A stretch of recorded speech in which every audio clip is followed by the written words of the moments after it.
Thank you, Mr. President. I rise today to speak in favor of the Senate substitute to House Bill 142. It was about a year ago that I was told it would be a cold day in Hades before the General Assembly would take up an ethics bill, and that I likely would not be here in 2013 to speak to it. Yet here I stand before you speaking to this bill. So there must be a particularly cold wind blowing through perdition on this Friday afternoon. First, it was said that ethics reform was not needed, and we had some of the toughest ethics laws in the country here in Georgia. Then we received the report ranking Georgia's ethics laws last in the nation. Then we were told that those of us who were pushing this, who are Republicans, were said to be colluding with liberal special interest groups. As a response, the Georgia Republican Party in convention last year unanimously adopted a resolution calling for ethics reform, specifically a $100 cap on lobbyist gifts. In July of last year, over 1.2 million voters said yes to comprehensive ethics reform. That effectively ended the debate on the need for ethics reform. And now we are confronted with the question of what that reform will look like. This bill that has been presented today reflects a quantum leap in terms of our ethics law. Is it perfect? Does it address every issue? No. But it can be honestly hailed as a historic change that will definitively change the culture, not just here at the Capitol, but around the state at every level of government.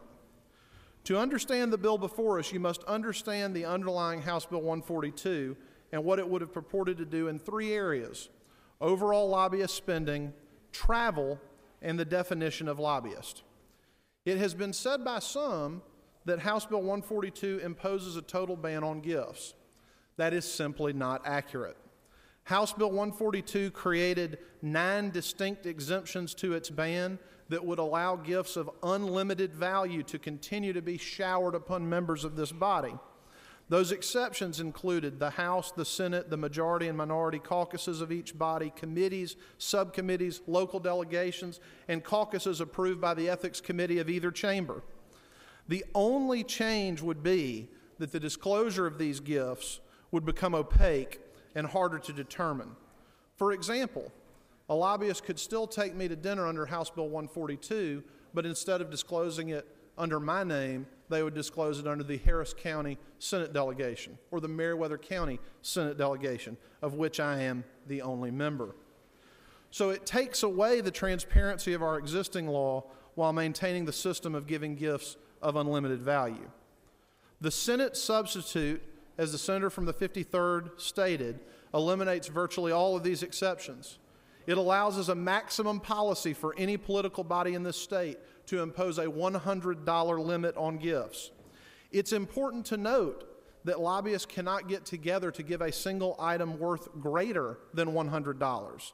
This complies directly with the over 800,000 Georgians that voted last summer, calling on us specifically to end gifts of unlimited value by placing a $100 limit on those gifts. House Bill 142 in its original form permitted worldwide travel and accompanying expenses like lodging to include elected officials, their families, and their staff. The Senate substitute eliminates lobbyists paid for travel for families and staff.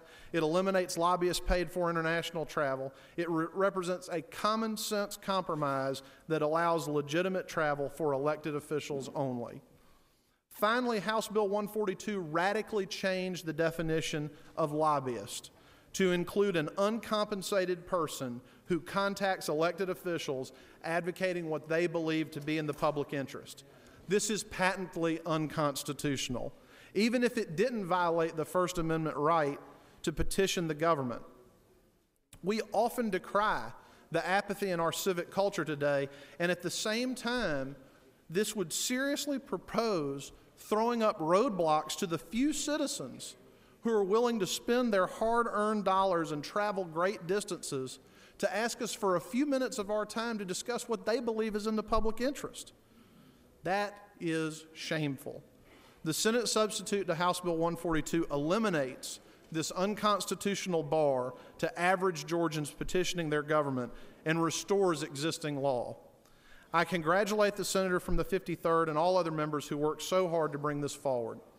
This is important because it is the first step in restoring public trust in government.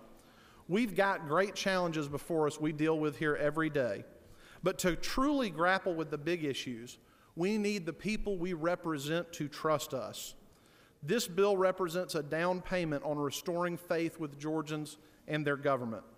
I can tell you from holding over 30 town hall meetings in every corner of the state and talking with literally hundreds of Georgians about this issue, I can say unreservedly, this is a great bill that deserves passage without delay.